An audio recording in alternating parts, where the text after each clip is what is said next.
How do you make your MSP stand out from the rest of the competition? That is what we're going to be covering in this video. And I'm not just talking about online, I'm also talking about in person as well, because that is really where the impressions last the most. And the most important thing is, as we all know, the first impression. So I'm going to be going through some things that you could start doing immediately the moment this video ends to make yourself stand out compared to everybody else that might be crowding the MSP space near you.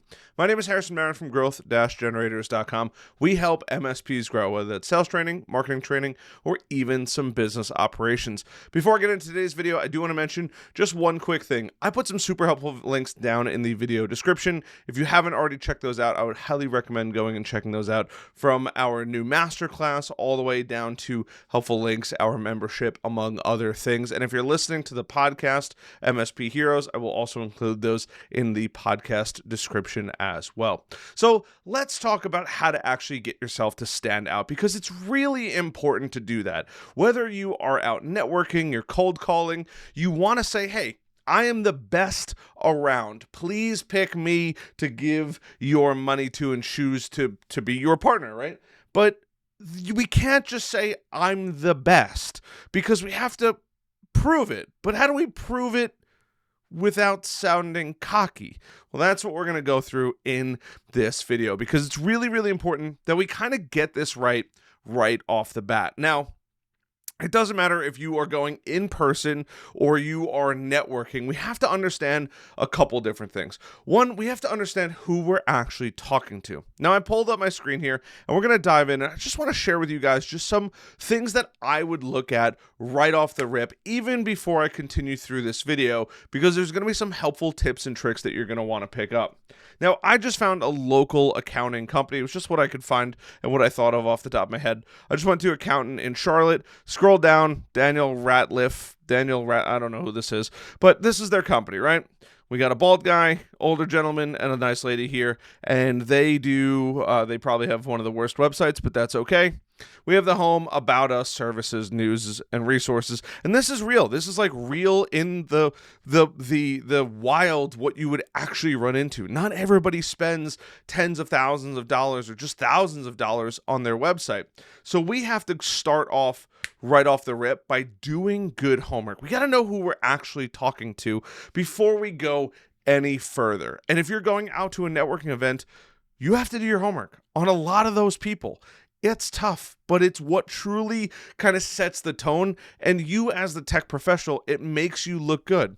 And you just want to go through and give it a quick little read over. You don't have to understand every single thing in here. And this website is set up absolutely atrociously. But even about us, we're not your typical CPA firm. You could read a little bit about us, and maybe there's 10 or 15 people going to a networking event that you want to meet. And maybe this is one of them, right?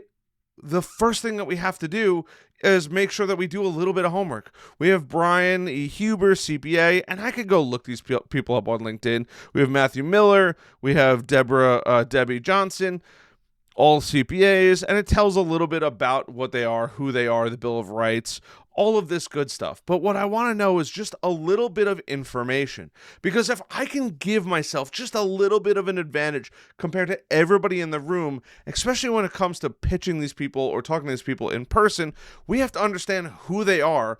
But more importantly than that, we have to understand what are their needs. What do they actually need? If they were to say, hey, I'm going to give you all of this money, you have to provide services to us, and you can't ask any more questions. You have to rely on what you could find on the internet. You need to know way more about them than anybody else out there. They want to be impressed. That's a way that you can impress people without being like, I'm the greatest thing. It's just doing your homework, right? It's the same thing going on site. You might not know everything, but you could look up their LinkedIn page to see how many people they have. You could look up their social media to see what they're actually doing, if their office is large, if they've posted anything.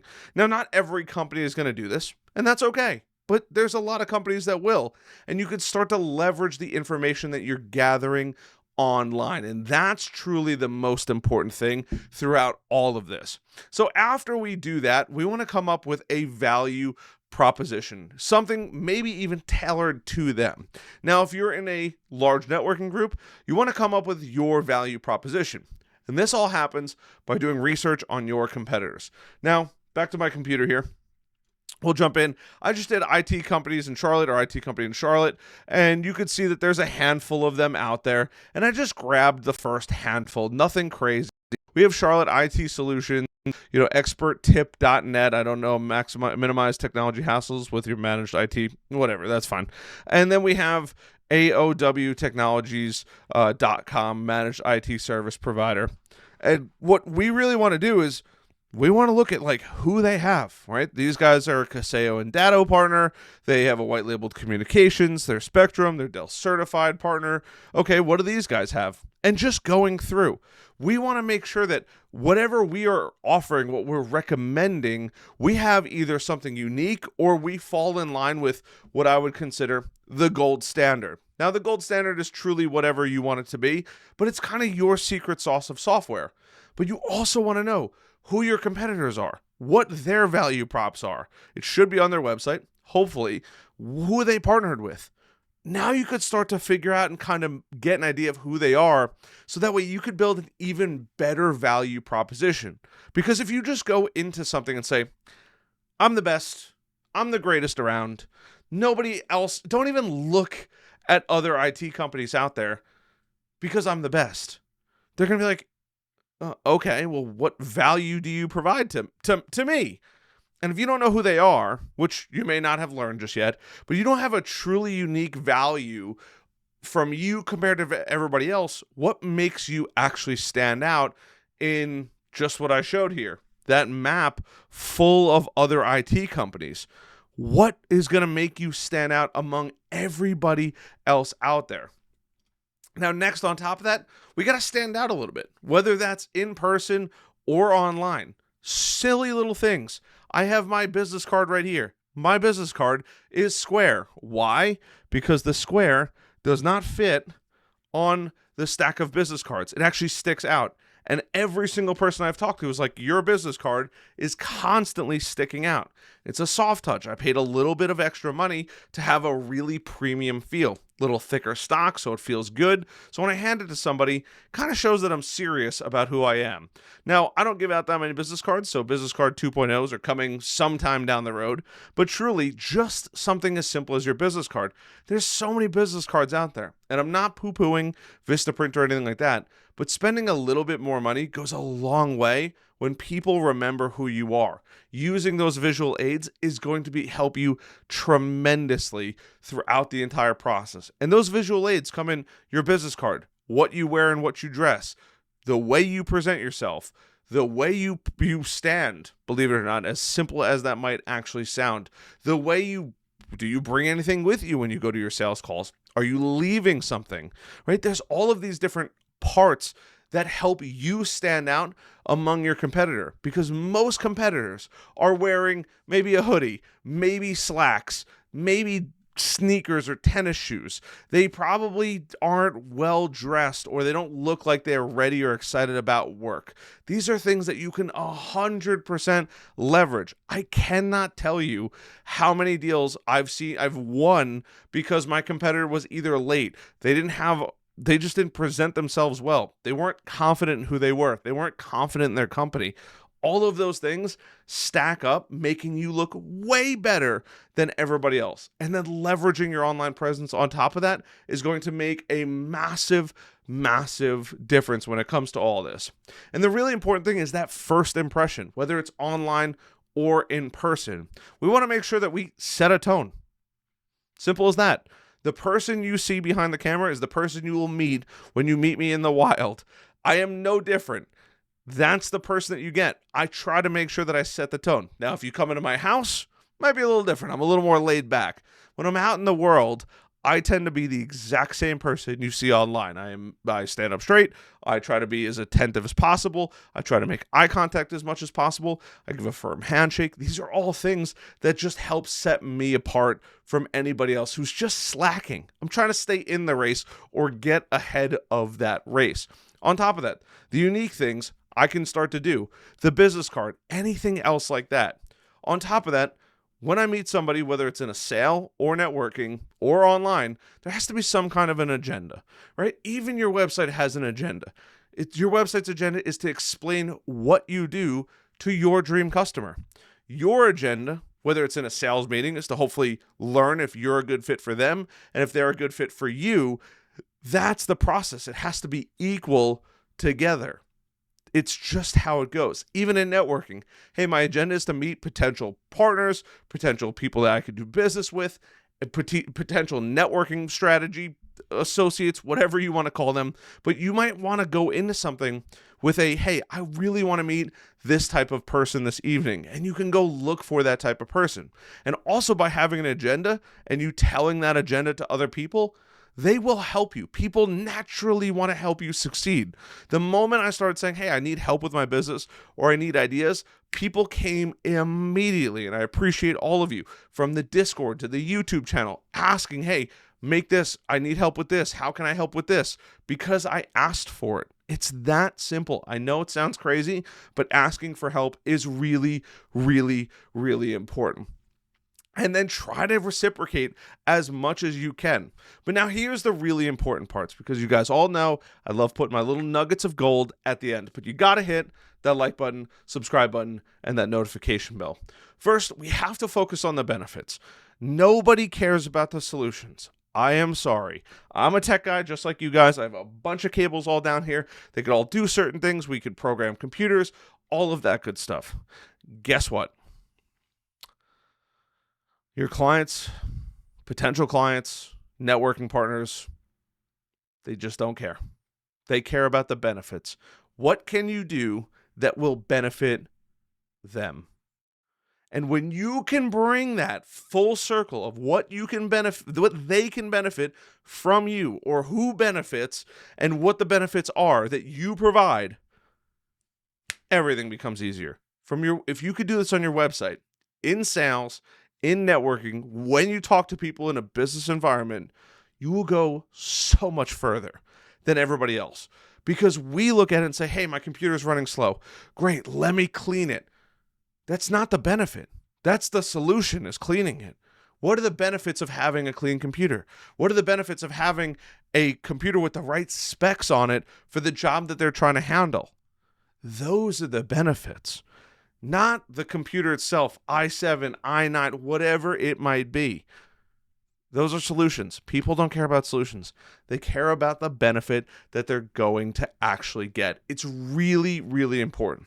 And now the last two things that you can do to fully stand out against your competitors is case studies. Talk about how you helped other people. Truly, it's the coolest thing in the world. I love helping people. It's what I do. That's why I have a YouTube channel. That's why I have a free Discord, growth-generators.com/Discord. I have a private community of MSPs that are growing, right? You can go visit that, growth-generators.com, or it'll be in the links down below.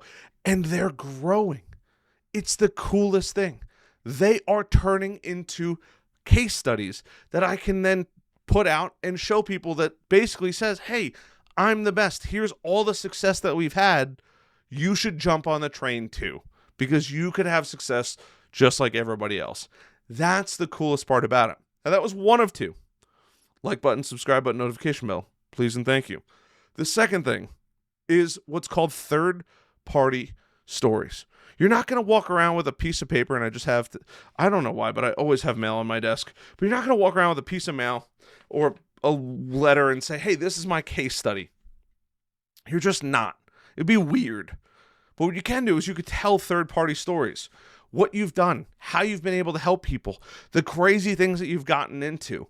Doesn't all have to be a case study, but you telling these stories, or telling stories that your existing clients told you, hey, I never knew that we could do this. You guys came in, you made it work. I didn't even know it was possible.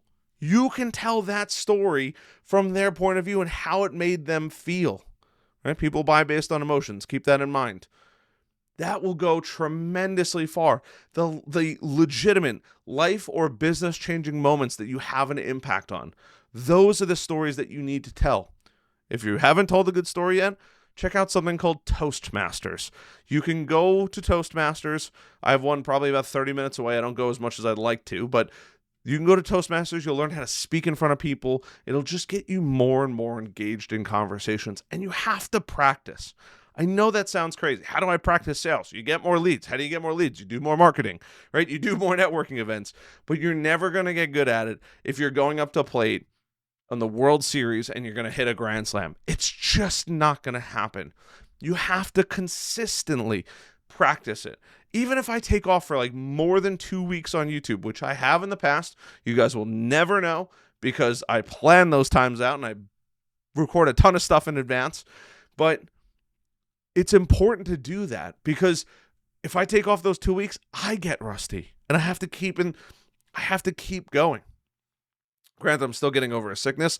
That was an unplanned one. But for the most part, when I plan to go on a little hiatus for some time, I have to pre-record those things. And it's all about just the consistency and the practice over and over and over again. If you're nervous talking to people, if you feel weird in a sale, you have to learn the sales structure. It's wildly important. You have to learn how to do a good discovery day. It's wildly important. You have to learn to talk to people. It's wildly important. But you're never going to get good at all those things. Even if you go through all the training, which I have fantastic training on, it's what we literally do. After that, you can't just take it once and expect to close the deal. You have to role play, practice, go out to the networking events, make the cold calls.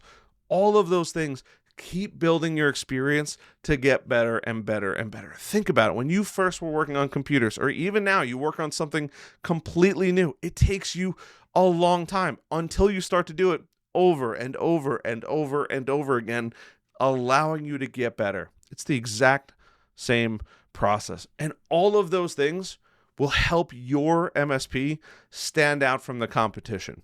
Knowing how to talk to people, knowing how to make eye contact, doing all of the things, standing out from the crowd, doing your homework on the competitors in the area, the industries that your customers are in, learning about them as much as possible will set you apart dramatically compared to everybody else because they're not willing to put in the little bit of homework that it takes. I promise you on that one. Love the heck out of you guys, as always. I'll see you guys in the next video. Hope you guys appreciate this. Sorry it was a light week. I'm still coughing. I'm holding one in as we speak, as I speak on this video, and I'm so excited to hang up because I'm going to end the video because I'm going to cough my brains out. I'm still getting better, but we're on the up and up, and that's what matters. Love the heck out of you guys, as always, and I'll see you guys in the next video.